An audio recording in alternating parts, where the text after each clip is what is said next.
Hi friends, എല്ലാവർക്കും നമസ്കാരം. നമ്മൾ ഇന്ന് ചെക്ക് ചെയ്യാൻ പോകുന്നത് ടൂ വീലറുകളുടെ ഡിസ്ക് പാഡ് മാറാറായോ എന്ന് ചെക്ക് ചെയ്യാൻ എങ്ങനെ മനസ്സിലാക്കാം എന്നതിനെക്കുറിച്ചാണ്. നമ്മൾ പലരും ചെയ്യുന്നത് ഡിസ്ക് പാഡ് തീർന്ന് അതിൻ്റെ മെറ്റൽ പാർട്സ് ഡിസ്ക് പ്ലേറ്റിൽ ഒരയുന്ന സമയത്ത് സൗണ്ട് വരും. ആ സൗണ്ട് വരുന്ന സമയത്താണ് നമ്മൾ പലരും ഡിസ്ക് പാഡ് തീർന്നു എന്ന് മനസ്സിലാക്കിയത് മാറുന്നത്. അപ്പോൾ അത് മനസ്സിലാക്കാൻ ഒരു എളുപ്പ വഴിയുണ്ട്. ഇതുപോലെയുള്ള ഡിസ്ക് പാഡിൻ്റെ സെൻറ്റർ ഭാഗത്തായിട്ട് ഞാൻ രണ്ട് വര ഒരു ഗ്രൂപ്പ് കൊടുത്തിട്ട് കണ്ട. ഇതിൻ്റെ വെയർ ലിമിറ്റാണത്. അത്ര വരെ ഇതിൻ്റെ പാഡ് തയ്യാൻ പാടുള്ളൂ. അതിൽ കൂടുതൽ തേയ്മാനം വന്ന പാടുകൾ നമ്മൾ ഉപയോഗിക്കാൻ പാടില്ല.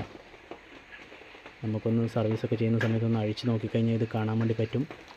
വണ്ടിയുടെ കാലിപ്പറിൽ നിന്ന് തന്നെ നമുക്ക് നോക്കി മനസ്സിലാക്കാൻ വേണ്ടി പറ്റും. നോക്കി മനസ്സിലാക്കാൻ വേണ്ടി സാധിക്കുകയും ചെയ്യും. ഏത് ഡിസ്ക് പാഡ് എടുത്ത് നോക്കിയാലും ഇതുപോലെ കുറേ ഗ്രൂവുകൾ കൊടുത്തിട്ടുണ്ടാവും. അതിൻ്റെ അടിഭാഗം, ആ ഗ്രൂവ് അവസാനിക്കുന്ന ഭാഗം വരെയാണ് അതിൻ്റെ വെയർ ലിമിറ്റ്.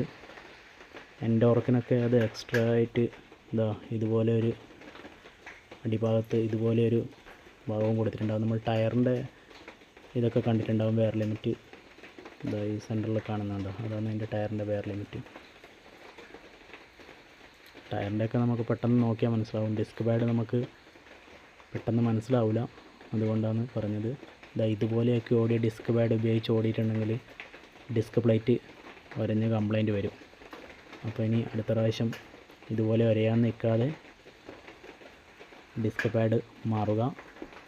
ഡിസ്ക് പ്ലേറ്റ് നമുക്ക് കൂടുതൽ കാലം നിലനിൽക്കും. അപ്പോൾ വീഡിയോ ഉപകാരപ്പെട്ടെന്ന് വിശ്വസിക്കുന്നു.